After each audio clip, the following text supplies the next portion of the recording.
into the roof of the net. Nice one. Straight down the middle. So a good performance from both teams here. Hi and welcome to Firstpost. I'm Rupha Ramani. Let's get started.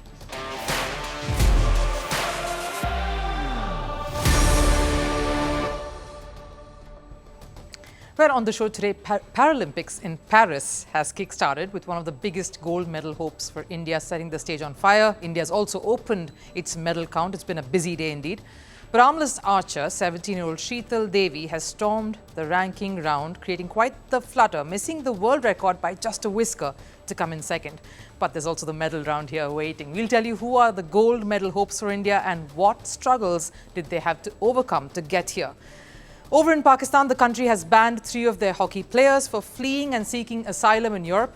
This is not the first time a Pakistan athlete has fled the country. What is it about the culture and facilities or infrastructure that is creating this sort of an exodus? And we wrap up the week with a look at what is ailing Carlos Alcaraz. The Spaniard has crashed out of the US Open Grand Slam. He's unable to bridge the gap between exceptional skills and the tough mental fortitude required to keep winning. Is that the reason alone? But first, let's take a look at the headlines. Starting with tennis and the US Open, world number 1 Jannik Sinner is through to the third round. The Italian beat American Alex Michelsen 6-4, 6-love, 6-2, straight sets there. Over in the women's draw, 2-time US Open champion Naomi Osaka. She crashed out of the tournament as well. The Japanese lost to Karolina Muchova 3-6, 6-7. Over in the Paralympics, Zakia Kudadadi became the first refugee Paralympic athlete to win a medal at Paris. She won bronze in the women's taekwondo 47 kg category by defeating her Turkish counterpart. Kudadadi was born without one forearm and began taekwondo secretly at the age of 11 in Afghanistan. She wasn't allowed to compete by the Taliban and was evacuated from the country hence. India opened their medal tally at the Paralympics. Shooter Avani Lakhara clinched gold in the 10-meter air rifle women's category event. She also broke the Paralympic record that she herself set at Tokyo. Lakhara shot 249.7 points, surpassing her previous score of 249.6. Avani's compatriot Mona Agarwal got the bronze. And in athletics, Preeti Pal secured bronze in the women's 100 meters event. This is India's first medal in a track event at the Para Games. Over in football, Cristiano Ronaldo was honoured at the UEFA Champions League 2024-25 draw ceremony in Monaco. Ronaldo received an award for being the all-time top goal scorer in the Champions League with 141 goals during his stints with Manchester United, Real Madrid and Juventus. And Chelsea lost to Servette 1-2 in the second leg of the Conference League playoff. Despite the shock loss, the Blues have managed to move to the Conference League main draw. Chelsea managed to skim through only because of an aggregate of 3-2.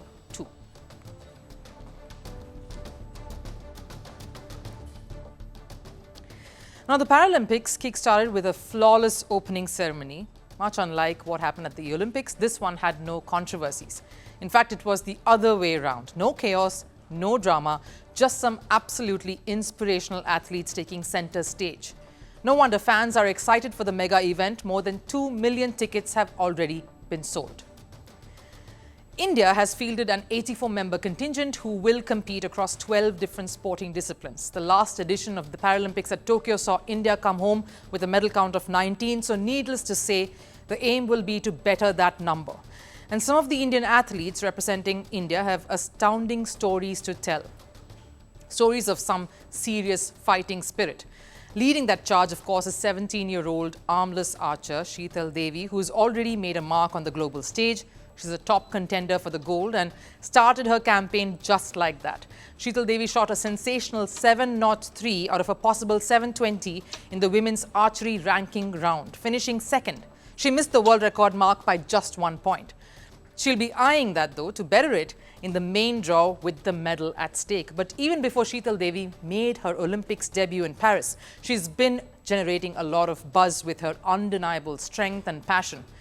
Born in a small town of India's Jammu and Kashmir, Devi overcame not just her physical disabilities but also lack of facilities. The para-athlete was armless due to a rare medical condition. We've spoken about this in the past, but that didn't stop her from becoming a world-class archer.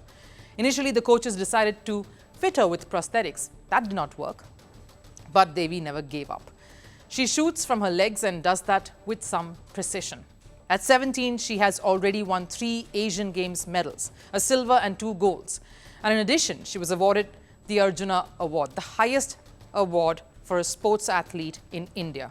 And it isn't just the victories that make her a star on the world stage. The way she draws her arrows while shooting, the composure, the balance and the focus that she has is enough to send goosebumps out there. और आज मैंने international में 3 medal दिए, मुझे बहुत अच्छा लगा। जब मैं पहली बार आई थी तो मुझे ऐसा लग रहा था कि मैं नहीं कर पाऊंगी, तो उन्होंने मुझे मोटिवेट किया कि तो कर पाएगी, तो मुझे बहुत अच्छा लगा। आज मैंने अपने देश को 3 मेडल दिए। Now, while Devi is India's biggest medal hope, there are of course many more prospects across other events. Javelin throw is one that has assured medals not just at the Olympics through Neeraj Chopra but also at the Paralympics and via Sumit Until. The para-athlete was 17 when he was hit by a truck. It resulted in Until's left leg getting amputated. But he didn't let that defeat him. He entered a sport that requires immense physical strength and has managed to excel every single time. An Asian Para Games gold, Tokyo Games gold and 2 World Championships gold. He is not just making up the numbers. Until would be defending that very gold here at Paris. Another of India's golden boys, Sumit Until, can throw in excess of 73 meters. And while physical disabilities and financial problems were major hurdles for some, for many others it has been the fight against a system that has only worked against them, like table tennis player Bhavina Hasmukhbhai Patil. Wheelchair-bound and having to be carried around by her parents everywhere, Bhavna Patel stood tall to spiteful remarks from her neighbours in a small village in Gujarat, and her grit and talent has taken her to Paris. She won a silver at the Tokyo Paralympics, has a Commonwealth gold to her name, and at the Hangzhou Para-Asian Games, she won bronze in the singles event. And while these are just 3 athletes with stories that go beyond the field of play, the rest of the contingent from India too have compelling narratives. Like Sakina Khatun, a weightlifter who doesn't have a functional lower body. She's carrying the weight of expectations on her shoulders, but battling the tagline of weightlifting only being a man's sport. And then there is also an army veteran in Hokato Hotoshe Sema, who lost his limb in a landmine blast, and now he will aim to shortcut his way to Paralympics glory. Then there is Rakshita Raju, who was born without vision, lost her parents at a very young age and was brought up by her grandmother. At 23, she is set to become the first female participant in the 1,500 meter category. The list is endless. Every one of those 4,400 athletes, that's the total number, from 167 countries, reflect a story of immense hardships, sacrifices and struggles to emerge a bit stronger than many others. And that's what makes this edition of the Paralympics so much more exciting and worth the watch. Now, when it comes to sport in particular, India's neighbours seem to be battling some serious concerns. Athletes in Afghanistan are battling a rigid Taliban, even as sporting disciplines are being scrapped one by one. Bangladesh just lost hosting rights to a Cricket World Cup, and that is because of political instability and utter chaos that has gripped the country, affecting every other facet of sport too. Sri Lanka is still recovering from their economic crisis and struggling to stay afloat. Pakistan is still in shambles due to their economic vulnerability, leading to a disarray in their sporting culture.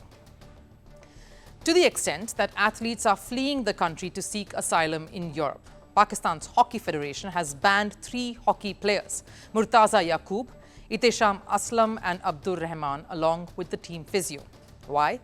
For attempting to run away from Pakistan and seek asylum in a European country. And while this was illegal, wait till you hear the rest. Last month, Pakistan had travelled to Netherlands and Poland for the Nations Cup, a tournament that serves as a qualification for FIH Pro League. And since the country was travelling to Europe, every member of the squad was issued a Schengen visa, of course. The tournament got over, Pakistan finished 4th. The team made its way back to Pakistan. And after an abysmal performance, Pakistan Hockey Federation, or the PHF, announced a national camp for the squad.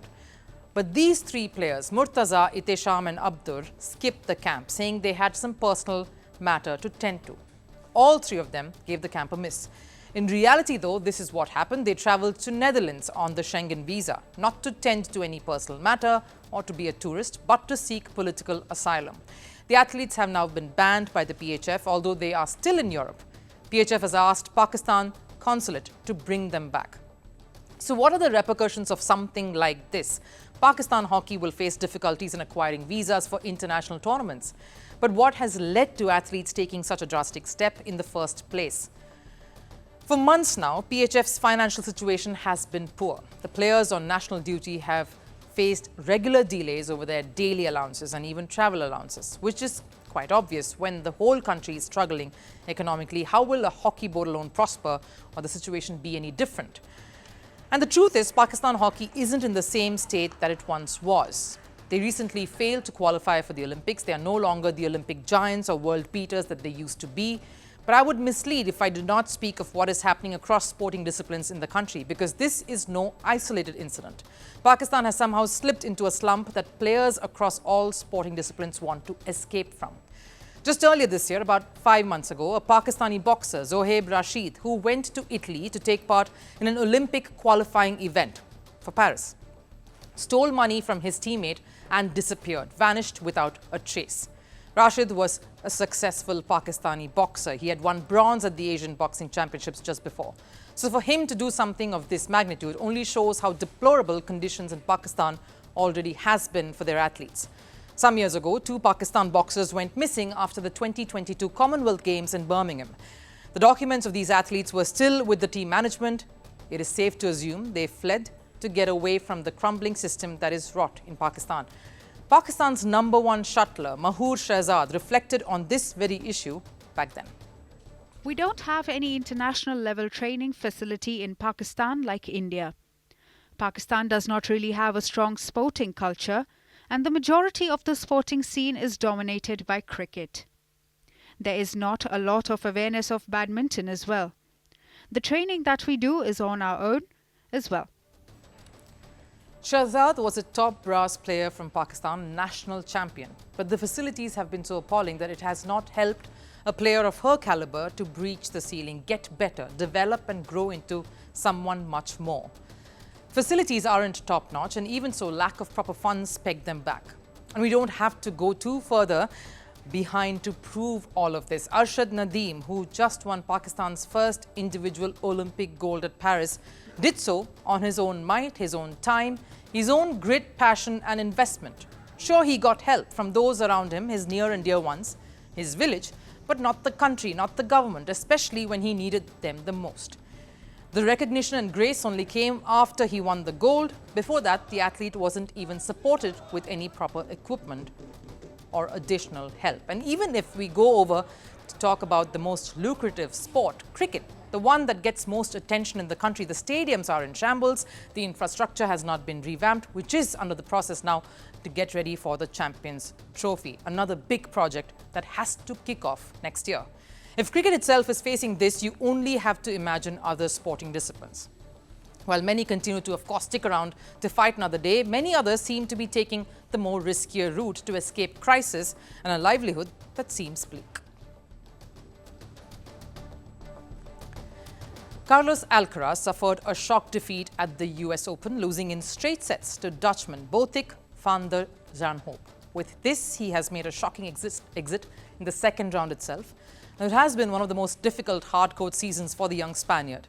What's cooking inside the mind of this world number 3, who had a very commanding year right through? What's been the reason to this flip-flop season? Is he battling between what's happening on the court and what's happening inside his head? Carlos Alcaraz's win over Australia's Lee 2 was not as flawless as he would have liked it to be. The 22-year-old managed to drop a set on the way to a win. And facing him in the second round was Dutchman Botic, a 28-year-old man who is Netherlands' number 2.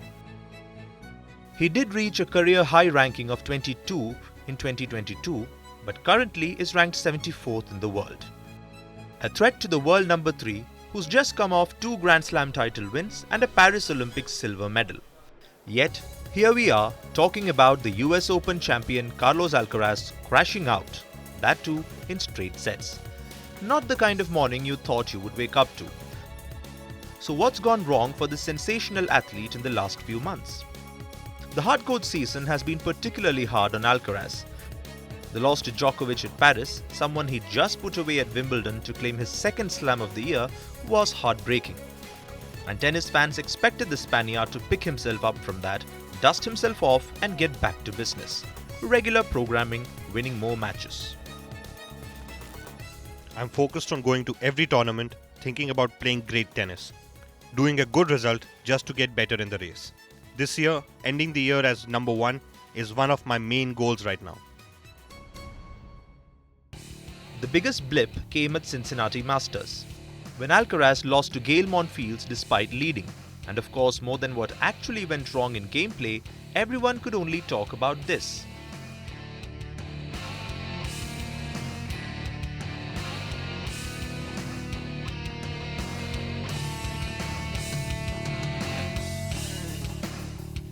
Alcaraz fuming and fretting and letting his frustration spill over for all to see. Not a sight that Alcaraz or Spanish tennis fans have ever seen. They all grew up on Rafa Nadal, who's never let his temper flare on court. And that was the only hard-court event that Alcaraz played in the lead-up to the US Open. So the run-up was not desirable. Even at the US Open, his start was anything but emphatic. While he was playing the seeding round match against Botic, he was all over the place, missing shots that he would normally put away, making errors on certain plays that he never would. He has come out of a below-par performance to manage to win in the past, but somehow that just did not happen here. Alcaraz kept looking up to his box and his coach Juan Carlos Ferrero, and once even indicated with his finger pointing to his head and shaking it that he was not doing anything right on the day. He was completely out of sorts and he knew it. I don't know what to say right now. I couldn't increase my level. I think my level stayed at the same point all the match, and it wasn't enough to win the match or to give myself the chance. I made a lot of mistakes. When I wanted to come back, it was too late. It's been another tough few weeks for this 22-year-old. And the only thing he should be telling himself is that it's important to embrace the lows with the highs. He did that last year. 2023 was a horrid year for Alcaraz by his own standards. And though this is definitely more to do with mental makeup than his skills, how soon he sharpens this aspect of his game will have a bearing on whether he will be able to dominate the tennis scene here on. Time for last serve. Tennis superstar on a comeback trail. Naomi Osaka may have crashed out of the US Open in the second round itself, but the chap did bow out after making quite the style statement. Her exuberant outfits got quite the attention. Take a look.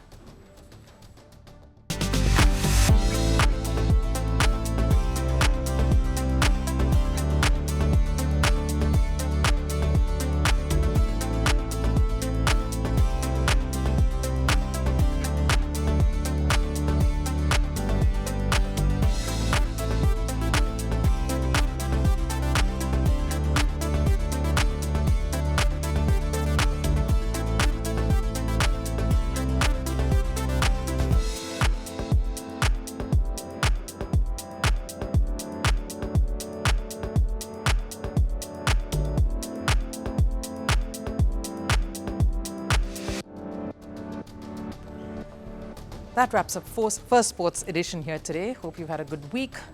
I'll see you again after this weekend. Do take care. Bye-bye.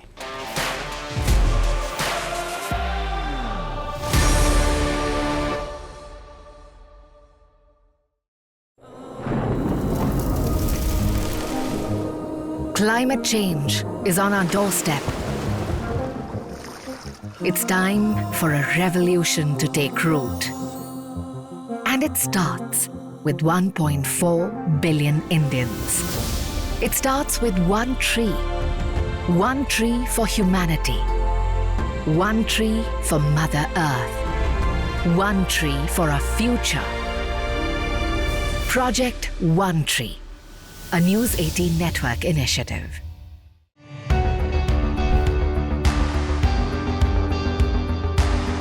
Across continents, one powerful news source.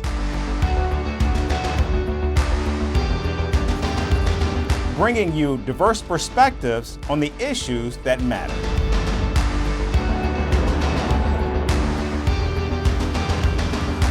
We go beyond the boundaries to give you that little extra about every sporting moment.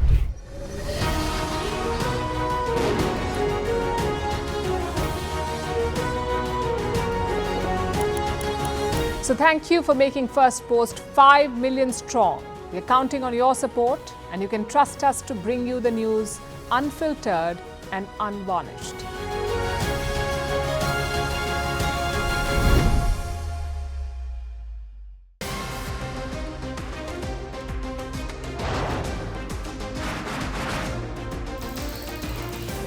On the show today, the T20 World Cup bandwagon fans moved across to the West Indies. What can you expect from this? Hello, I'm Abdur, coming to you from Durban, South Africa. Today we have a special show. Start with a report on India's shifting nuclear posture. The first time since India officially became a nuclear power. Hello and welcome to Firstpost America. I'm Abraham, coming to you live from the nation's capital,